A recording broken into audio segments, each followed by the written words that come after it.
welcome. This is the Simpit. I'm certainly not Shaun Cole. We're having some technical difficulties this morning, but I believe we have things working, and only just 3 minutes late. Hello, Shaun. Hello, Ameer. Welcome. Hello. Jesus. Hi, guys. Yeah, hi, guys. This feels strange for How's me. it going? Yeah, this is a little bit weird. So, just first off, let you guys know, obviously I'm doing the hosting today. I'm just doing it because I'm controlling the camera stuff, so, you know, my apologies. You get my nasty voice instead of Shaun's welcoming. This is the Simpit at the beginning of the stream, but I think we're up. Shaun is having some issues. Shaun, if you want to explain to them real quick, and then we'll continue with the topics. Yeah, we're just getting weird power surges.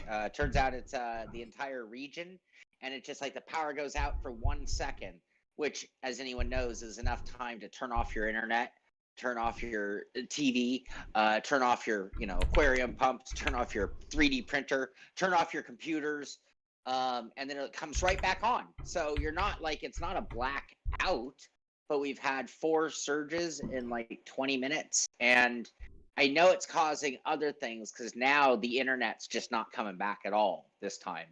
Whereas it had come back. Anyway, it's not a lot of fun. I'm on my cell phone, which means who knows what'll happen, because that's gone out too, and the lights might go out. So anyway, depending on what happens, I might end up disappearing, which would be a shame. But I'm just kind of limping by here on my cell phone. So you're saying we might get a Shaun in the Dark show today? But it could happen. Who knows? Anything could happen today. But it means I get to kick back and just kind of relax and just chill and Devin take over. Yeah, well, I'm going to do the best I can. Ameer, how are you doing, buddy? We know Shaun's obviously having troubles. How's things going for you this week? I'm doing good, man. Just been doing some more behind-the-scenes stuff. Getting ready to... Been writing some articles for the website today. And yeah, now I'm here and ready for some Wreckfest after this, too. Yep, that's right, Wreckfest right afterwards. So, of course, guys, check in the Discord. You can type in !Discord for that. And, yeah, now that we've got the hellos out of the way, we'll get started here. So, topics for today, we have a couple of different ones. Starting off, we wanted to kind of cover the chassis. If you guys aren't familiar, another quick shout-out again, youtube.com/Simpit. Where you are, you can check the videos that have been released over the last 2 weeks. We do have videos come out from Shaun's Deathmobile project. There are 4 parts, 3 full ones, and then there is a monitor stand as well. So you've got a total of 5 parts for that thus far, with more to come. Some of the comments have kind of half guessed what's coming, so it's kind of cool to watch you guys guess what's going on and then knowing what Shaun's doing. So we've got some plans coming there. Also the DIY wheel, right? Exactly. So I mean, with that said, the whole thing that sparked this is we have the Deathmobiles, and in the comments you've got people talking about all kinds of stuff, you know, whether or not they like the Deathmobiles, whether they dislike them, whether they like profile, whether they want to go with the tube frame chassis, many different things. So, you know, with that said, Connor, what's your take on it? You're the one who built the wood rigs. We'll get you out of the way before we lose you again. Oh, unless we did. I think we did. Perfect timing. Well, Shaun will get himself figured out and come back. And with that perfect freeze image of him right there too. Excellent. Dave Blair, with the coffee for each of us really quick. Thank you very much. Aw, thanks, Gracias. we need it today. I'm going to go to Timmy's after this and get 2. So I can get me some burnt Starbucks coffee tomorrow. Hell yeah. Yeah. So Ameer, what's your take on the chassis? What do you I was gonna say to you, because you're the one that uses a Deathmobile too. All I've ever really known is desk racing and 80/20 rig. At one point, I almost built a Deathmobile out of the Rikmatech plans, but I ended up getting an 80/20 rig. But I don't know. You can go first since you got more experience with Deathmobiles, man. I'm having trouble getting Shaun's face out of my head up there. I know, right? What is I don't know. He thought he was in the Matrix. Here? You're back now. Hey, you're welcome back, sir. You've got a wonderful pose going, but you are. I heard your voice for a second. Today's going to be a good show. All right, so it is. Like Ameer said, I guess I'll kick it off then. In that case, so we've all got experience with different chassis. So you guys can actually see in the background my wooden chassis there. And hey, look, now it gets its own picture. That means Shaun's coming back. He just has to reconnect. And yeah, so you can see mine in the background. I built mine based off of Shaun's design, so you'll notice I have a support here, and then there's a couple of supports on the other side on the back. If you guys watched, I'll try to move into frame. If you guys watched Shaun's videos, then you will have seen his design for it. He built a platform on the bottom, the structure up top, and then attached his own seat from a junkyard onto it, and he's got his setup. And the reason why I decided to is watching how much more comfortable he is getting in and out of and using the Deathmobile versus his purpose-built chassis. When you do a home built, you end up with something perfectly customized, and even with 80/20 you can get like pretty close, but because everything's standard, you're moving in like half-inch gaps, or you're moving in quarter-inch gaps or whatever. Everything's got steps, right? In terms of like angle adjustments and stuff like that. So depending on which chassis you get, you might be more limited, and then that extends to 2 frames, which is like, that's just, you get what you get, right? You might get pedal adjustment, you might get wheel adjustment, you might get seat adjustment, but usually it's one or the other, not all of, and all that kind of stuff. So for me, wood chassis are the way to go. Was that a cup holder on the side right there? That is a cup holder on the side right there. Oh, all right, there you go. So you got a cup holder too. Because my 80/20 rig, I bought a cup holder that could just screwed right into it. No, I mean, it's interesting. Like, I've always been like a do-it-yourself kind of guy too. Like one of the things that got me into sim racing and into the Simpit was watching the old ISR videos of Shaun building all these Deathmobiles. You know, he built the original Deathmobile 1.0. He did the pipe rig, and a couple other things. The PVC rig was my favorite one. Yeah, it was awesome. And but then at the end is like, I just didn't have the time or the effort. I just really didn't have the time to go out and buy all the material, get the tools for it, design the rig. I'm like, I'm just gonna go to SimLab and buy my rig and then spend a weekend putting it together. But I can see where wood rigs, are great because you can fully customize your wood. Like you can make your rig look like whatever you want it to be. You know, and there's so many more customization options to it too. But to me, I don't know, man. Like to me, 80/20 is just gonna be the king of rigs. I mean, I don't know if I'm gonna end up fighting you and Shaun on this. I don't think it's maybe man. with Shaun. Maybe with Shaun, I'm not sure. So you guys got a quick picture of Dave there. I'm gonna I messaged him, Joe. We'll see. Hey, Dave, you're here. You want to come be on 3 Wide Podcast with us? You're welcome to if you'd like to. Just saying, this is a good day to impromptu throw you in there. But yeah, so the thing is, you were mentioning the thing with profile chassis. That actually is a good call. Lots of people, I think, will argue that profile chassis are, those are the be-all, end-all. Whereas, like, lots of people will argue that wooden chassis are the be-all, end-all, and for the same reasons, I think, in terms of like customization and stuff like that. The main difference is cost, right? I mean, right now, obviously, like wood might as well be 80/20. The cost is a few bucks different. This point, yeah. It's not very much of a difference at the moment. But we've even then, man, like even just like not even like out of 2x4. Like I've seen like a bunch of rigs that are built out of MDF. Yeah. And they're just sturdy as hell too. I mean, if you ever looked at the Rikmatech RS1, or even bought the plans, or even built it, like that thing is rock solid, just with the way it's built, and how how it's all designed and put together. So yeah, I said the idea is that maybe one day I might do like a fully customized wood rig. I don't know what the price is. I'm just gonna stick with 80/20. We're gonna try. We're gonna bring Dave Blair into this conversation. I'm gonna keep trying. As long as we don't talk about iRacing AI. We won't talk about AI. We won't talk about AI. It's only chassis, I promise. But you don't even have to put pants on. You just need a shirt. So yeah, again, sorry for technical difficulties today, guys. It's been a bit of a pain in the butt. But hey, we have a Dave Blair voice. There we go. Thanks, Dave. Wait. So right, Baz? Yeah, it's an awesome rig, and there's so many ways you can customize it, like go beyond what Rikmatech gives you, and make the customizations yourself. Yeah, we can hear you. Give me a loud test real quick. Test. Perfect. Your volume's right about on par with everybody else's. Thanks, Dave Blair. You're the savior of the show, the other admin. And I screwed up the cameras. I'll fix them. Don't worry. There you go. All right, there we go. Thank you, Dave. I appreciate you. What do you use for a chassis, Dave? What are you on exactly?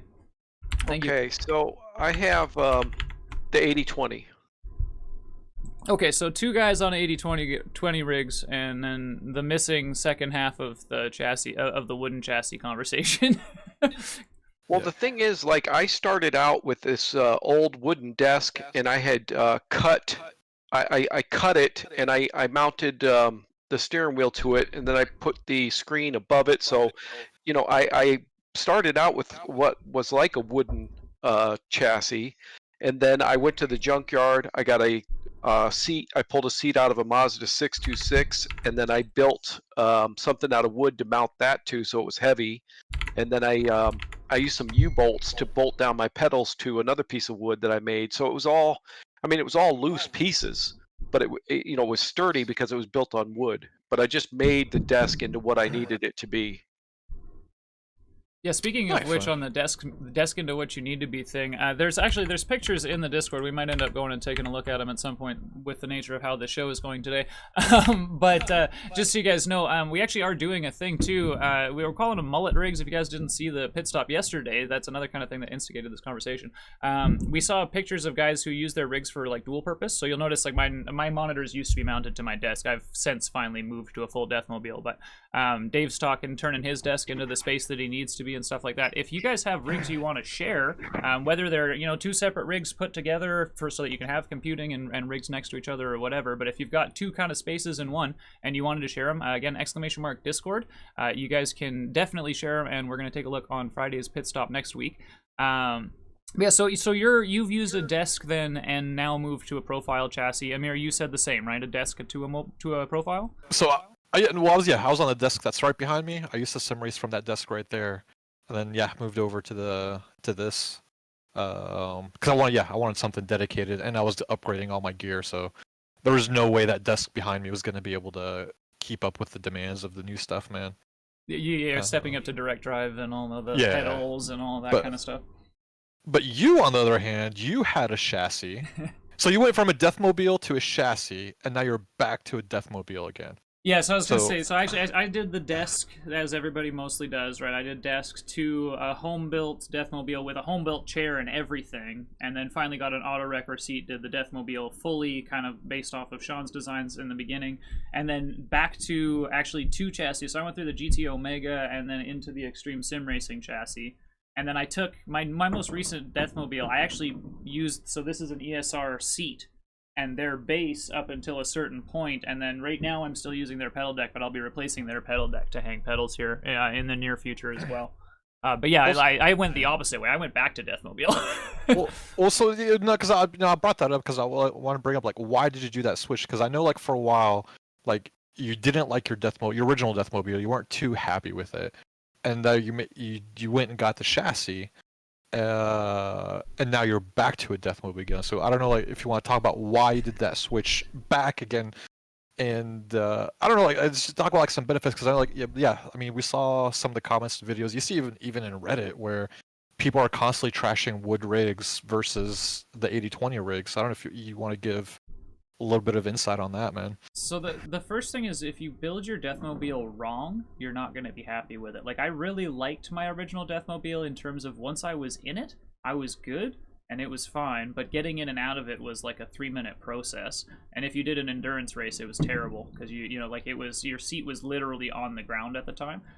Going back to this one, so the why I switched back to wood and what I did differently this time was lifted it up. I put a 6-inch box up underneath here. You can kind of see it, what's going on there. But yeah, there's a 6-inch box here, plus you know, the 4 to 6 inches up to the seat of the chassis, or of the seat itself.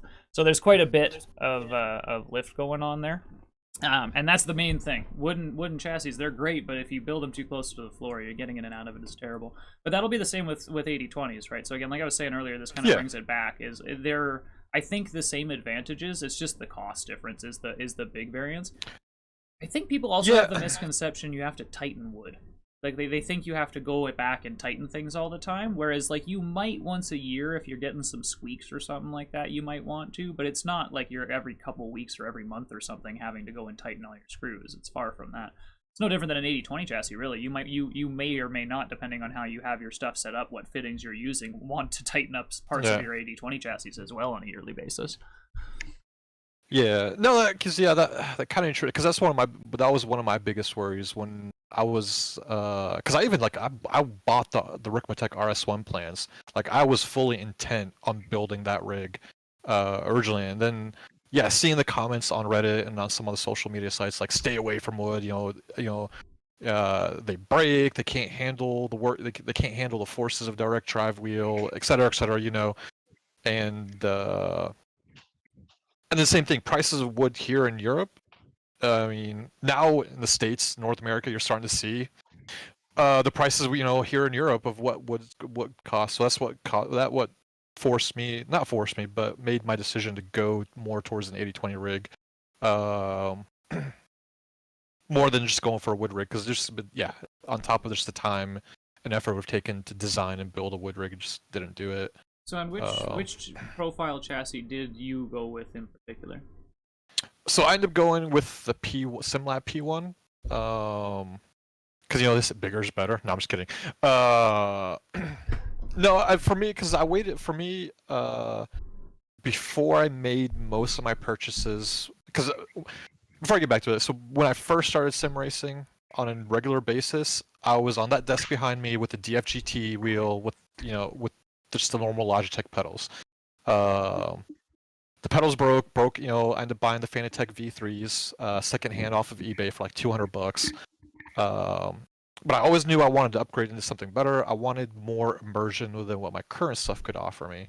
So I waited until I went to the Sim Racing Expo a couple years ago, because I knew like all the manufacturers were going to be there for the most part, and I could go out there and individually try out all their different chassis that they have on offer. And I looked at JCL. I looked at there's Dave Blair. Is it working? Yeah, it's working. Yeah. You're here. You did it. You're the winner. Thank you, sir. Don't turn it down. Don't turn the camera down. We know you're not wearing any pants. Yeah, that's true. It is a little high though. Yeah, this is totally not set up. Was not ready for this. We thank you very much for popping in. So not to completely cut you off, but since Dave jumped in, so you're on the P1, Ameer. What chassis was it that you ended up going with there, Dave? Yeah, the P1X, but I will tell you, in that rig tour room thing video that I made, I have 5-inch caster wheels on this because it was sitting so low to the ground and made it so hard to get into. So, I mean, I advise everybody make sure, because all these rigs seem to sit really low to the ground. And if you can lift it up, but the 5-inch caster wheels are perfect. That's what I'm sitting in right now. It's easy to move. It's easy to lock down. I see guys put those little caster wheels on there, and I'm like, no, that's a mistake. You want to go bigger because they're just easier. I mean, they're a little bit more expensive, but I think it was like $20 for the 4 that I got. Yeah, and So they're good solid wheels with locks they were on them, so you're not wiggling around and stuff like that, right? Yeah, I mean, I think there's pictures in there somewhere. I mean, I'm not going to ask you to pull them up on the fly, but yeah, they can go to the Simpit channel and watch the room rig tour video that I did. I show the casters that I went with. Yeah, which at some point in time we'll probably all have those up there. So good thing to go check out. Dave's got his up there. All of Shaun's rigs are up there, of course, as well. So you mentioned right off the bat the lifting it off the ground thing. Like that's the big one I think for me too. Is the same deal. One of the other problems that I ran into was I was going to mount a 55-inch TV to my rig, and it was too big. See, the problem is well, I have a Thrustmaster, and it kind of has a high base where the steering wheel is. So in order to get the screen as close to you as you can, it runs into the wheel. And I find that in order to keep my eyesight level up and down, you're limited on the size of the TV that you can put on there. Again, so I could put it farther away, but then you're defeating the purpose. What I was thinking was with a 55-inch, I could bring it, as close as I needed or 24 inches away, and I would have a great field of view. But I was blocked by my steering wheel. So you are limited up and down to how big you can go. So you need to keep that in mind too. Yeah, that makes sense. I'm running a 43-inch, and that's about as big as I can go, and that keeps my vision centered up and down in the TV. But So, I have been thinking, I was actually thinking about it today that I may want to look at doing triple monitor thing. But again, so it's like 27, maybe 32 at the max. If you go much bigger than that, again, you're going to have the problem of can you mount it centered up and down and have it close enough where it needs to be to get your good field of view. well, so, and I don't know if they do this because I know they do this for direct drive wheels because you got the wheel extensions that you can get a good I think like 6 to 10 inches of length, between your wheelbase and your wheel. Because that was my next thing. That was probably gonna be one of my next upgrades because I want to put the motor behind the monitors, so I can have the monitor. Because you want to have the monitors as close as you can to your face. Yep. Do they have that for Thrustmaster? Like, I don't know if you have to get it like 3D printed, or is there somebody that makes that for? 3D printed. That's not a product that Thrustmaster makes, but there are people that 3D print them. You run into issues though when you're using. So you got to remember that, like the TM and the Fanatec's, you've seen the quick releases on them. We've made the jokes about them on both sides. Neither of them are the perfect system. So you start introducing more points of failure into them. It's honestly just not the best idea. But a note about those things. So if you're, we're getting into rigs, so we might as well talk a little bit about the monitor side of things. When you're talking about, Dave mentions centering your eyes on the monitor, right? When you're gaming, generally, people are used to eyes at the top of the monitor or eyes, a little bit below the top of the monitor because you don't want to end up hunched and like looking all weird and stuff, right? But with sim racing, it's very important. The closer to the center of the monitor you can get, and then roughly 28 inches or so seems to be the kind of sweet spot. You just talk to people online, looking on forums. I don't know if you guys have measured your own eye distance, but somewhere in that 25 to 30 range seems to be about the distance for people's monitors. And the thing that they have done, even though TM and Fanatec also has a larger base, right? They all have, the belt wheels have a larger base because of the systems. They have made sure that the wheel depth is roughly consistent enough that when you've bought the rim to your hands, including the base behind it, your monitor right behind the base is still about 28 inches. I think the closest mine gets with my hands comfortable is about 27 and a half, 26. I think I'm actually 28 on the dot right now. But that is a good distance. So yeah, you got to watch your monitor size and stuff like that. But this all comes down to, again, with the chassis. If you're using a tube frame chassis, you're going to get what you're going to get pretty much, right, in terms of height and stuff like that. You might get small amounts of adjustments. But so I think the majority of us, regardless of the argument between wood and profile chassis, both of those are viable options then in the long run, right? I think that's where we settle on the conversation around it. I think either way is a good option. It really just becomes at that point your personal situation. Like, are you spending the money on the wood or are you spending the money on the profile? Is it COVID days or not? Well, yeah. Because nowadays, yeah, I mean, the price of wood has gone up. I'd say 6 months ago, a year ago, if you're somebody that's kind of strapped for cash, build yourself a wood rig. Don't sit there and worry about having to save money for a track racer or a sim lab or whatever company that's out there that builds these rigs. Because one thing I do enjoy out of wood rigs and seeing them is the amount of customization that you can do to make it your rig. Whereas with an 80/20 rig, like, you're kind of stuck with the amount of things that you can do. There's not, you have to get a little bit more extra creative.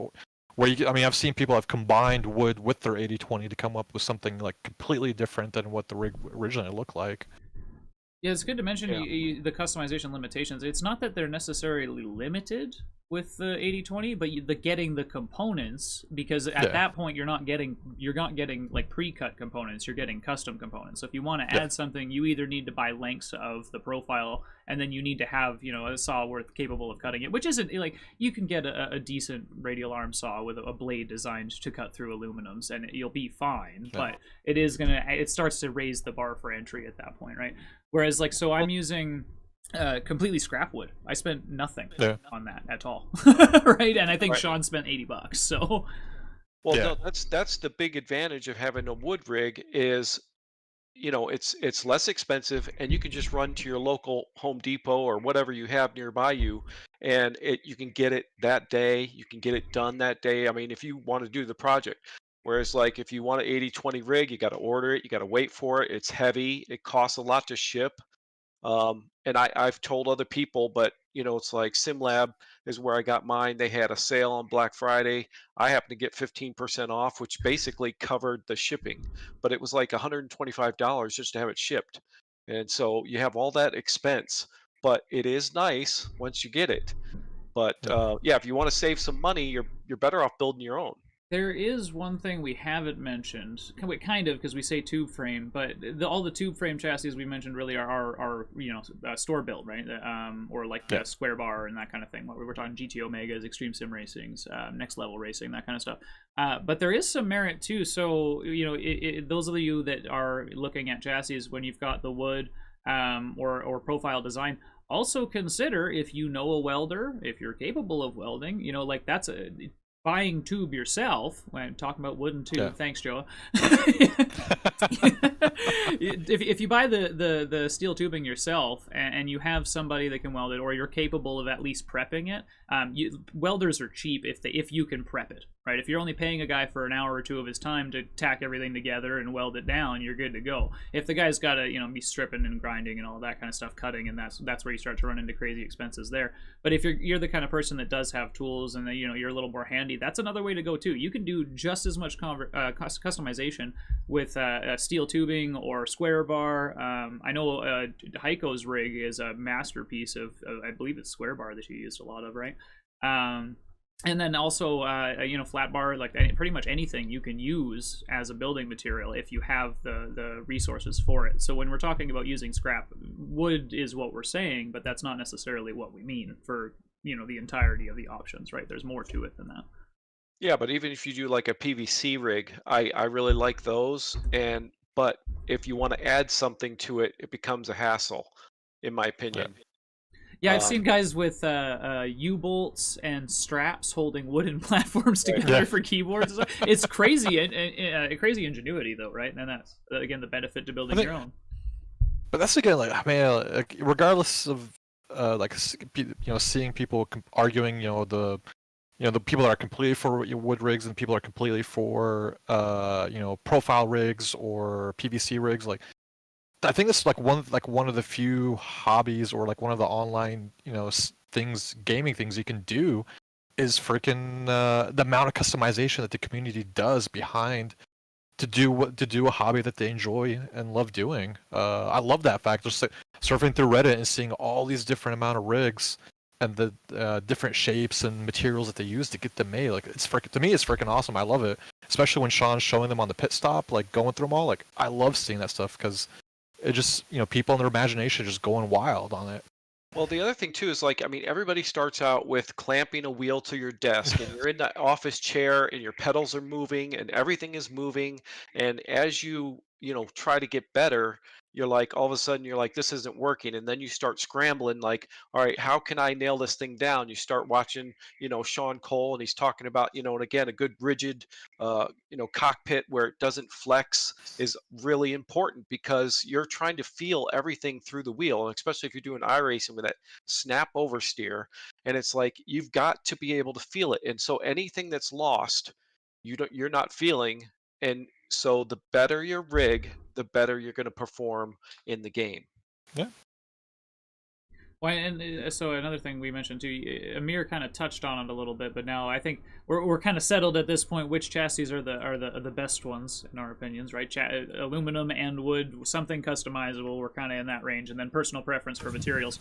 But Ameer touched on the need for stuff, and you mentioned there, like Shaun talking about things needing to be stable. When you're moving up to certain levels of equipment, you just can't use, like, you couldn't get away with using like 1-inch slats. You couldn't get away with using Square Bar. You couldn't get away with a GT Omega. There's a point in time where you need 2x4s, 2x6s, aluminum profile. When you start getting into hydraulic pedals, right? Especially if you're going to hang them, right? You need a lot going on there if you're going to hang stuff.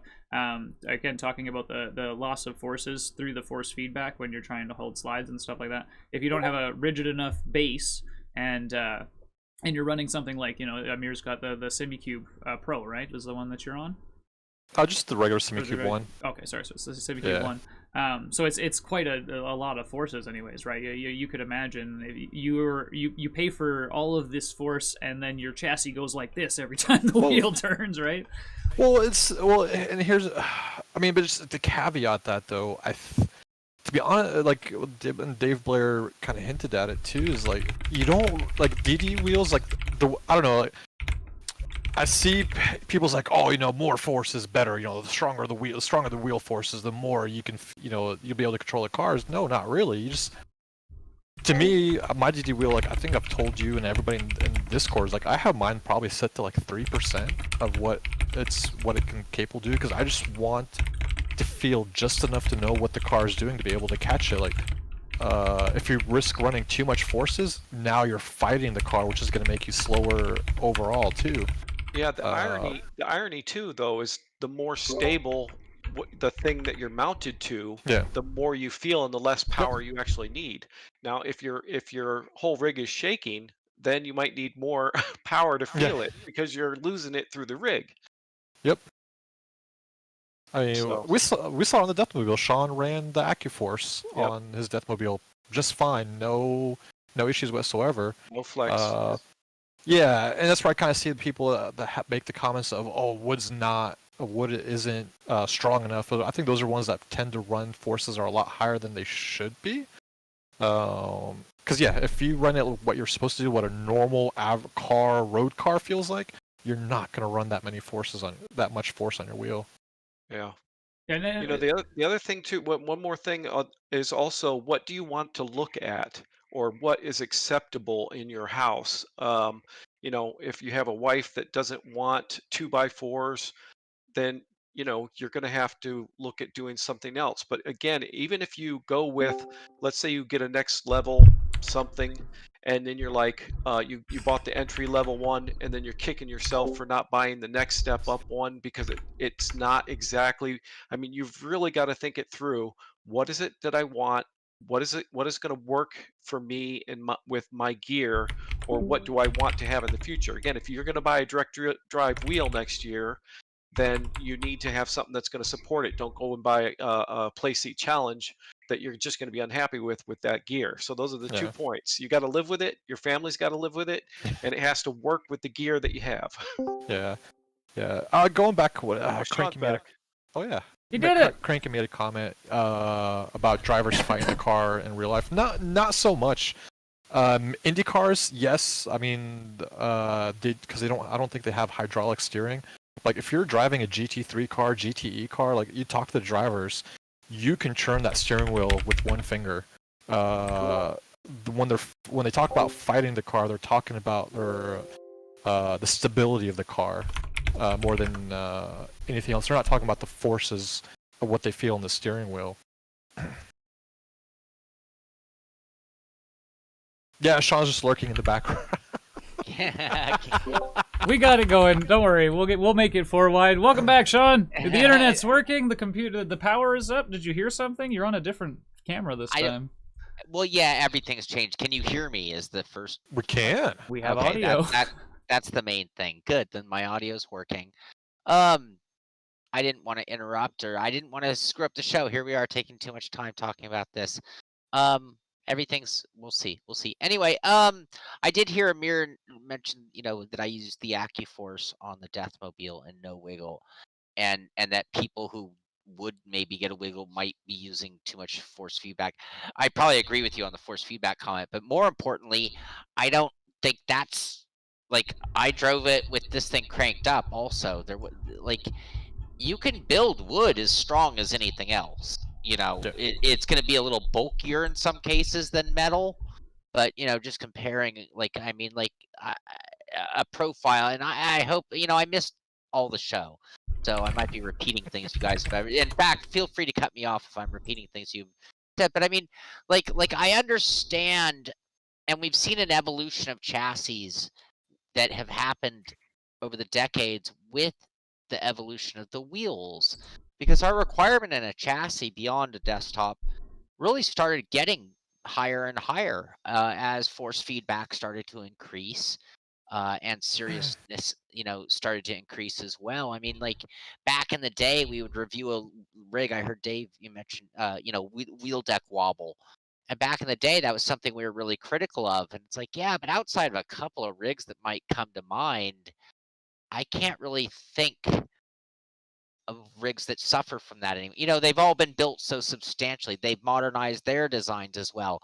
Now, with the super horsepower and heavy duty, the other things is the weight of a heavy duty podium or a big, motor direct drive. Yeah, I should have stayed out of the show. Devin, No, that's you're my good. No, you're good. You're good. You got it. Well, you got to remember too. I was coming from the play seat challenge, which was really flimsy, and the whole thing shook. So, I and the have pedals, they just have a strap on them. So I actually got some U bolts to clamp them down. yeah, Crazy. I feel like I'm a bee and I have like multi-vision going on. Um, but as I was saying, I think that most rigs are really strong now with the super duper heavy and heavy horsepower wheels. You gotta, immediately consider the profile chassis because it is just strong without any extra design to it, without any, it just is inherently strong. Whereas to do that out of wood, it took substantial more pieces to accomplish the same strength, I think. Um, but yeah, I mean, it's hard to beat. I mean, I just know the future of this wood rig, and that's one of the other reasons I love Deathmobile for those who just have no money. Because let's face it, if you have no money, you can find some 2x4s and some screws, right? I mean, I know they're $7 a piece at Home Depot, but if you ask your neighbors, someone's probably throwing some away at the same time. So if you're super poor, I could see that being just or financially challenged. I'm sorry, I'm not sure. I don't think we're allowed to say poor anymore. As a poor person, you can call me poor anytime, buddy. Well, please, it's fine. Man. Okay, I wasn't sure if but yeah, if you're financially challenged, sure, but and then for those who just like that expansion. I'm doing a DIY wheel, and then I'm going to shut up. I've taken over the show. I've taken over the show by making Devin work really hard trying to get things framed, No, we're good. and It's then I've awesome. taken over the show by distraction. But the other thing that you forget about building your own is sometimes research and development costs extra money. So when you knock it down to the bare essence, sure, I could build a rig. Well, I built enough of them that I knew what I was doing. I wasn't wasting time buying the wrong hardware, wood, or whatever. 3D printed wheel, I'm probably $20 in the hole and filament and 100 hours in the hole and time That making is true. I mistakes and mean, you learning. bring up a good point about you can waste a lot of money buying, stuff that you don't need or stuff that you're just going to end up scrapping, or you make a mistake and now you got to start all over again. So there's that cost too with building your own. I mean, like you don't know how much you're going to mess up. Again, like you said, measure twice, cut once, but some people don't do that. So you're going to make a mistake, especially if it's your first time, Sure. and Yeah. it costs money. That's Well, why I had 2 old Woodies. and here's the other thing. I think that DIY, those hurdles, those obstacles where you're like, wow, I bought a bunch of wood, I cut it, and I start doing it, and I have the wrong size screws. So now I go back to the hardware store, get the right screws, I come home. So I restart building it, and then I realize there's just an inherent problem in my design. Yeah. And all of a sudden, I've already cut wood. Well, maybe I can repurpose some of it, but I might have to literally buy more wood. Uh, that's really frustrating for some people. Like, Yeah. hey, I don't even. And for other people, that's fun. That in it's what I just described as a day of fun. And I think that it's for a lot of people, it's a mentality. Yeah. Well done, Devin. There you Yep. go. Yeah, so I'll say, Shaun, it's like you've built rigs. I mean, you've built 80/20 rigs, you've built R-seat rigs, you've built wood rigs. Like to you, I guess, like what's been your favorite build and kind of why? I mean, out of all the 4 of us here, like you probably got the most experience out of all of that kind of stuff. My favorite. So you asked the perfect way of asking me that question because you threw in why. My favorite is that PVC rig, and Okay. I think it was just the pure genius of like They literally figured out the angles and the pieces, and it was like you couldn't be off or it wouldn't fit together. It had to be exact. Whereas with a wood rig, oh my, anybody who's built a Deathmobile, like, I don't know, what's your tolerance on a Deathmobile? I found on this one with my warped wood, my tolerance was like as much as a half of an inch, something ridiculous in the world of building. A half an inch is inexcusable tolerance.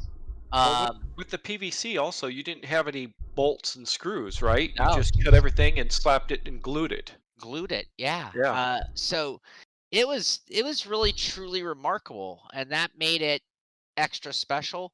Now, was it the best rig? No, I don't think, because it was really its footprint was unnecessarily large. Yep. It was I don't think it would have held up to today's DD standards or even hydraulic pedals, maybe. Yeah, I was I going to think you say could too, reinforce. like the diameter of the PVC that you're using. Obviously, if you use smaller, it's going to be less strong, and Yeah, so you have to go bigger. And then the bigger you go, the bigger the whole thing comes out. yeah.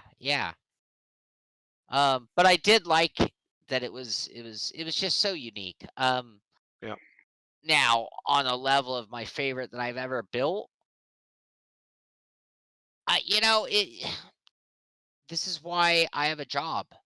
Um, they all have really unique qualities that make them kind of special, and I can see. So if somebody was like for example, I think the R seats are extremely elegant. So if you're just looking at them purely from an artistic point of view, that that that's where I mean, and the fact that they're very functional is awesome, but I think their main appeal to me is that they're really good looking rigs. So Yeah. if you had a really high end gaming room, I think a lot of other rigs would just be kind of unacceptable, because look at the caliber of my, here I have a $15,000 restored Texaco oil, pump, and a $100,000 custom made billiard table. And what chassis do you put next to that? Yep. And that's where, like, I mean, I'll argue all day long for and against a profile. And when I say profile, for me, it could be anything from the cheap 1 inch that you see me use, all the way up to the gorgeous, P1 SimLab level, with really nicely done aluminum accent pieces, which are awesome and make things easy, but you don't need them at the same time. If you're just a DIY guy, you can just use Yeah. profile, and it just takes little thinking. Yeah. But I Yeah, wouldn't the put that next. instructions that come with profile rigs is not that great. I had to watch Barry's video, to put mine together too, because the instructions were terrible. But everything is in the box, and they even give you extra parts. So I wasn't Sure. scrambling for anything. I had everything I needed to build it. I just needed to see how it went together, and then once you see somebody lay it out, it's pretty easy to put it together. Yeah, Speaking of absolutely. instructions, what a great segue. Yeah. You'll notice I threw this up on screen because Shaun came back on. We're talking about, I know that he was talking about the PVC rig, and there's the old Deathmobiles and all that. But when we're talking about wooden rigs and you're talking about instructions, it's as simple as I believe you can see that there. Yeah, like it's as simple as a handful of tools, a handful of measurements, measuring a handful of times, like everybody said in the conversation here already, measure twice, once kind of deal, and then going, right. So there are benefits to having all the instructions in the box, but there are also benefits to, like, when you're building it out of like good materials, and there's lots of angles to think about here. Sorry, I want to fix it now. Nice. Yeah, just seeing the picture of that too. I mean, it's all made out of the same stuff, and it looks really good together.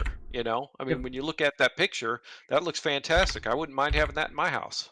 Well, see, and that's the thing, like, I think that's one of the things, like, you were talking about, like the RS1 seats, and like even just wood rigs, like, when you take the time to pretty it up, you paint it or laminate it or do whatever you want to it to make it, like, you can make it look like a gorgeous rig, and nobody would even tell that it's made out of wood if you took the time and effort to pretty it up too. Sure. Well, Cranky mentions black paint does do wonders. Yeah. So Purple paint out there. now, this is where, okay, I want to address. Is it okay if I address a couple comments from the wood rig Sure. over there?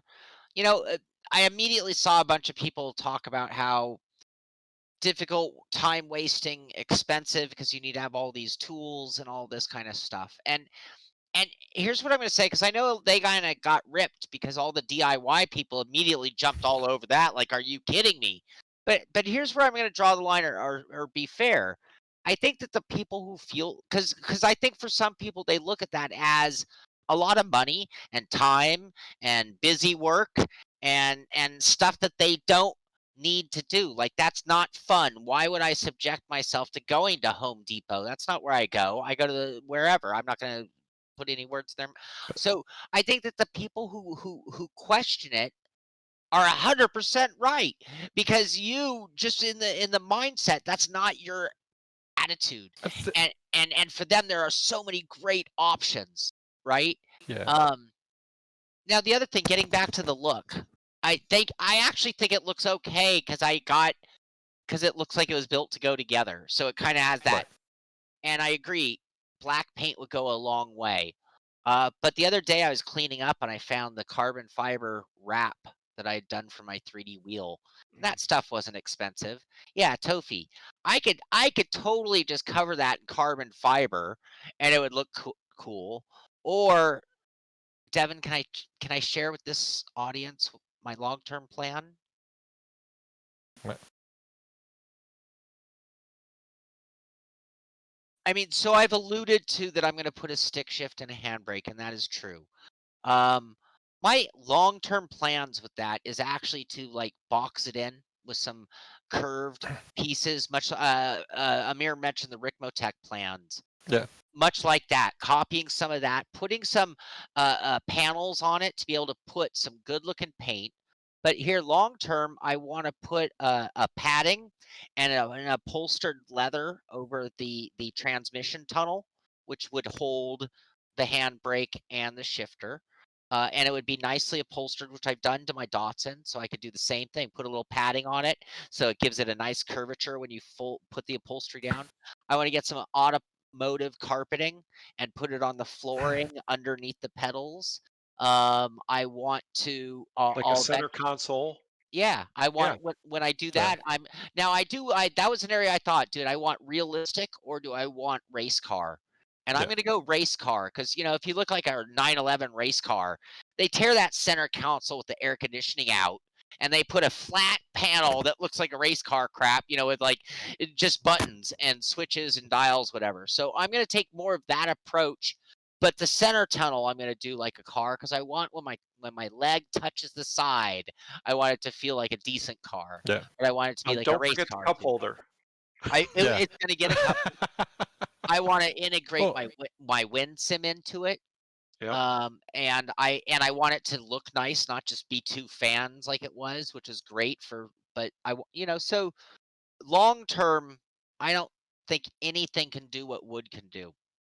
Now you can always add on to a profile, sure, but it's just going to be a challenge. Whereas I can just work with wood very quickly. Give me wood and a 3D printer, and this thing's going to look slick in a year from now. Yeah, man. You kind of, man, like you said it right too. Like earlier when you're talking about like the comments on your videos, like the ones that aren't the DIY guys, like they weren't wrong in their answers. They were correct. But I felt like with that video, with the comments, though, was like you were attacking them or you offended them to some degree. It's like, oh my gosh, why are you saying I could build a rig? Why can I build a rig for $80 when I spent $600 to $800 on a rig? It's like that's not like, and I know like people I think gotta sit back and and take a seat. It's like you weren't talking to those people specifically. You were talking about the guys that want to build their own ring, the DIY guys. Like I think I've been hounding you for almost a year now to do a video like this because that's what brought me into brought me into ISR and Simpit is like seeing you build those things. I'm like, holy crap, because I love DIY projects. Yeah, I just didn't do one myself. It's just two separate ways of getting to the same place. Yep. Right. Yep. You can take the freeway or you can take the back road. And here's the other thing. I think everybody who would consider doing a DIY, I'm just going out on a limb here, they probably already own a drill and a saw. Yeah. Yeah. Because again, it's just a whole mindset. Now I think where we went wrong, or I went wrong, is when I say it or act as though anyone can do it. hmm Well, that's maybe oversimplifying the process, and so that's where I think because I've done it so many, I've always been around carpentry and construction. I've always worked with my hands. I've always been a mechanic. I've always owned tools. I've always had workbenches ready to go. So like for me, it's so natural that maybe I take it a little nonchalant and I act like, oh, anyone can do it. But I have to remember again, my uncle, who I like to use as an example. I'm sorry, Andy. He doesn't even own a hammer, right? Like he makes a good living, and if something called for a saw or a hammer, he would hire someone to do that. Yeah. Because Well- that's just not his world. Well, anybody that's had a shop class could do it, but they don't teach shop in school anymore, so this future generation's screwed. Yes. Where Shaun Yeah. went wrong, and where 90% of people I believe went wrong, is they didn't buy this simple $5 speed square. I'm telling you, a drill. I used it in the video. What do you mean? I didn't see your speed square. I watched and I saw things not lined up, but I did miss the speed square. I'll give you the benefit. Maybe he did use it, but things didn't line up still. He's getting up to show it to you now. We'll blame the warped wood. But aside from Shaun, if he's getting it too, this is the one thing that would drill into your heads. Seriously, this is what you need: a skill saw, some kind of handsaw, a drill, and one of these squares. A tape measure is all you need. So there's 4 tools. Okay, I'll give it to you. Why didn't your things line up then, Shaun? Warped wood. Okay, all right. No, let's be. I gotta be honest on that build. So I priced out everything. My pricing was 100% accurate. I did actually start with 96 inches in my mind. Here's a 2x4. So I knew exactly how I had cut the wood. So if I had, I knew exactly how many 2x4s by cut wood, in other words. Now, I had all that wood here because I used to have a platform that my rig was on. So I just repurposed that wood, which also meant like the main box actually had already been a main box, and it was like, oh, here, let's put this back together again. But I mean, I went through all the proper work and the steps showing people. But no, I use this. This is an aluminum. This is a really nice one, by the way. I mean, this is like a high-end speed square. 100 years empire. All right, should we move Ooh. on to the Sim Olympics? Yeah, I was Yeah. about to say, unless we got any more comments on this, yeah, we could move over to. Well, yeah, I have a next topic. theory. I have a theory that Microsoft and Forza are very jealous of PlayStation and GT Sport. Well, so I don't know, because this news came out a week or 2 weeks ago. That this is going to be announced. I think, right, Shaun? Yeah. Yeah. So yeah, so for the people that are don't- just now don't know or just now finding out, so yeah, sim racing is going to be part of the Olympics, along with some other virtual games too. And I think this is probably a step that was coming anyway, because we've already seen these official virtual sanction races happening with the FIA at hand managing them, and now we've got the World GT Challenge, like where the drivers actually race in ACC and they get points that actually count towards the championship, the real life championship too. So I think this was kind of like the natural next step that was going to go on ahead, because it is going to be actually officially sanctioned by FIA. The FIA is going to run the whole thing, and they're going to be using Gran Turismo. But FIA's been using Gran Turismo in the past, previously when they've held their official virtual sessions too. So I think this was just a logical step. One of the to complaints, it. though, was that it's only on the PlayStation platform, and you're excluding everybody else. Somebody made the argument that they should have used ACC, which is on all platforms, but it is what it is. Well, so this is a exhibition part of the Right. Olympics, to be clear. Yeah.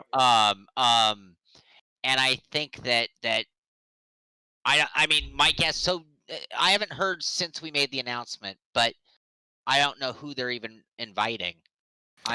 So I mean, my assumption, and I could be very wrong. There's no real. I can't imagine they're going to try to organize some open tournament building into this. My guess is they're going to grab the who's who from the Nations and Manufacturers Cup, Yeah. who are already through Yeah. regions, and maybe not let every nation even be represented, more regional representation. Yeah, That's I my mean, we still because have I to think, see how it works out, but yeah, you're right. and then the other is this is the Olympics held in Japan, right? Yep. I think Sony and Gran Turismo might have a hookup. And Yeah. so yeah, that's why I was kind of thinking why the Gran Turismo, because Sony has the cash to drop on something like this. Like they're not afraid to drop, millions of dollars to make sure that one of their exclusive titles gets the limelight. Where I think Microsoft kind has of more doesn't cash than want to Sony. do that. Well, no, but I mean as more as the cash just to throw out, nonchalant. Like I think Microsoft's not one of those companies where they just throw money around just to get their name out, like Sony does, to make sure that their products always out in front of the audience. Well, I think that Forza Motorsport, they dropped the 8. I think that they're coming, and they're coming hard for the competition. I think it's going to be a different ball game when they release that game. It's not going to be like your Forza Motorsport 7, but that's just my opinion. Again, they're keeping it all real close to the vest, but Maybe. they're definitely moving in this direction, and so a lot of eyes are going to be on it. We'll see how it works out, but it's going to be it needs to be open platform though. I mean, They're going to run into a legal battle if they don't. I mean, I don't think so, because you already have, Formula One. I mean, most of those guys have to play on a PlayStation with Fanatec gear when they're at the live shows. They can't use anything else.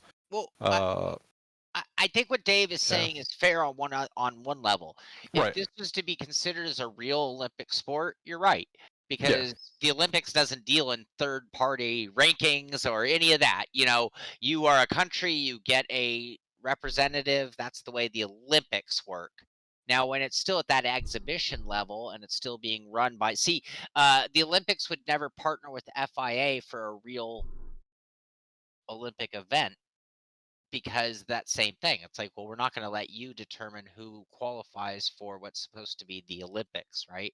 So yeah, because I think you're right, Dave. If this is being considered as a real Olympic event, Yep. Yeah. then that would Well- change everything right out of the gates. It would have to be Yeah. open to Well, we've everybody. already seen an increase in the attention, like esports and all this other stuff that's coming down the line. You can just see it all lining up, I don't think. and to be on that world stage, it'll be awesome. But I think in some level though, like while that opinion I don't think is any less valid, when it comes to the Olympics in particular, they're not in the business of being open to everybody. What is it, 16 to 24 is your age group? You're very specific as to what you have to compete in order to be able to compete. Them choosing Sony as a platform is a non-issue as far as I'm concerned. Well, It's just natural.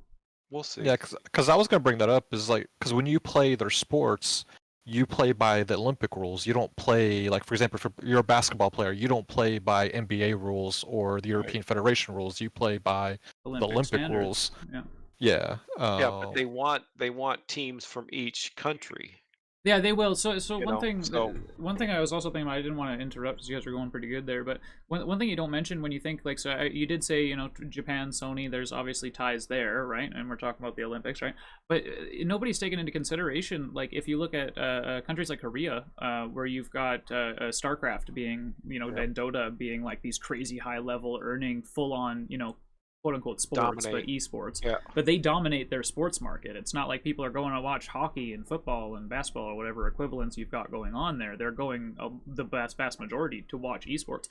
So if you think about, the Olympics wants to bring in esports in because of the whole human malware deal, and they already have a relationship with Sony because Sony in Japan, right? Obviously, and then they just decide, well, this is already huge here. The platform is already huge here. It's readily accessible across the world. In order for people to play it, rather than them having to go out and buy a bunch of $2,000 PCs and set everybody up with these really nice PCs and this high-level equipment, they can go out, they can go to Thrustmaster, Fanatec, whomever, and say, all right, give me a bunch of your mid-level wheelbases, whether they're maybe the mini direct drive or a TS or T300 or something like that, right? That kind of level. TGTs would make sense because it's Thrustmaster and Gran Turismo. But you got if they took out a handful of TGTs at a time or a dozen TGTs at a time, they have a dozen monitors, they have a dozen PlayStation 5s. The cost versus performance, right? The return on investment (ROI) is going to be a lot higher versus them going with PCs and having to source it, especially during right now. Getting those components is hard enough. I'm assuming getting the PlayStations has already been worked out with Sony, but getting PCs like that would be the cost would be crazy. Sure. Well, and I think when you consider gaming, the first step really is through the consoles. So if you're not hardcore gamer thinking PC, the general concept of gaming is on a PlayStation or Xbox. So if they're gonna create some kind of a open world to the masses, that's gonna be a good starting point. And yeah, I think that I think it's fair to say, if sim racing was being introduced as an exhibition, this is very loose. This is, they're doing a bunch of games, by the way. So it's not just sim racing. They're doing a whole bunch of gaming as part of and this is very common in the Olympics for them to have little side things going on, showing alternative sports, alternative activities. This is how whatever. skateboarding got in the Olympics. This is how that kind of stuff starts. Well, Yeah. I would also say though that I think that they would focus on consoles because it's more of a closed system and they have more control, whereas PC is an open system. Yep. But I would say that you have much more PC gamers than the two consoles combined, in my opinion, if you're just talking strictly numbers. But I think that they would like the controlled or the closed system of a console. I don't know about the numbers. I haven't looked in this generation, but that has not been traditionally true. Traditionally, you do have more console users than PC.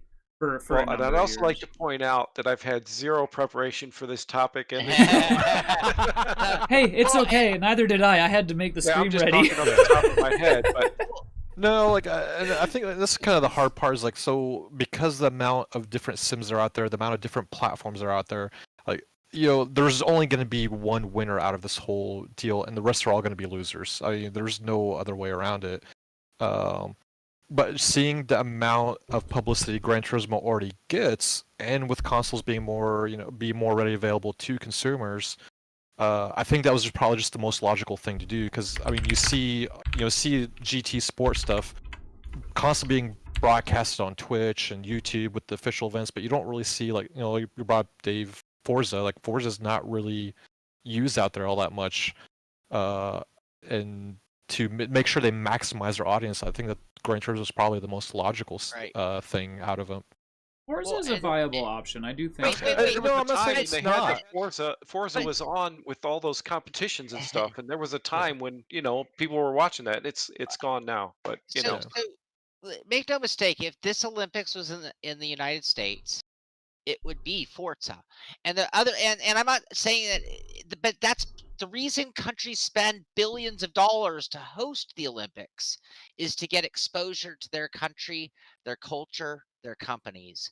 So when given any opportunity, that's part of the whole point of having the Olympics, is to feed this exposure, this business, these opportunities to the companies that are from your nation. So now that doesn't mean that they wouldn't use Forza. It's just when given that's the point of having the Olympics, is to have this huge national pride and to show off the great products of your region. And hey, if you're a gamer, you gotta love Sony, you gotta love PlayStation, you gotta love Gran Turismo. I mean, it's so yeah, but it's yes. Fair enough, Phil. Yeah. Based out of. What's not in the Olympics, though? And isn't that North American Phil? Sony? No, Wreckfest. Oh. Yeah, Wreckfest. Wreckfest. Speaking of pride. Thumbs up the show. and let's All right. wrap it up. Hey, I'm gonna just give my goodbyes because I'm not the host here. I want to thank you guys for stepping up when I was in trouble. Look at that, you guys just pulled together and pulled it off. Awesome, Dave Blair. Thank you for sitting in. How welcome. ironic! How ironic! Because wasn't it just this week the chatter? Yeah, in we're the talking about world was 4 wide. 4 wide, and here we are. It Gotta love happened. I think Shaun did that on purpose. To be honest, I was It not was a prepared at conspiracy all. between. it was a conspiracy between Shaun and Shaun. I am not that clever. I wish I could say I had. He's over there. He finally got that switch to turn his internet on and off. It's his kill switch that's on his rig. Oh my! Oh my! So now we know if during the next road race he just mysteriously disappears, that Yeah. confirms that he's got a kill switch on his rig now. All right, thanks for watching. Like the show, share the show. Links in the description, I believe. Yeah, we're all 4 wide. We're here in a big old row. High fives and hellos and all that kind of stuff. And thank you guys for coming to hang out. It was good. It was messy, but it was good. We got through it all right. We survived. I've Don't always wanted to do this forget. too. Slap hands. Oh. Come So on. last note. I'm ready for some Wreckfest, guys. Yeah, last note All right. before we go, guys. Wreckfest right afterwards. ! Discord if you want it. Once again, I'm Devin Booth. We have Shaun Cole over there. We got Dave Blair. And we've got Ameer Assad over here. This is the Simpit. We had a show today, and we'll see you on some dirt in Wreckfest. Yeah, later, guys. Running. Oh, Dave Blair just left. I think you guys can hear us, but at least I did the thing. Thanks for watching. Dave's just gone. He's like, Oh, there he is. Dave,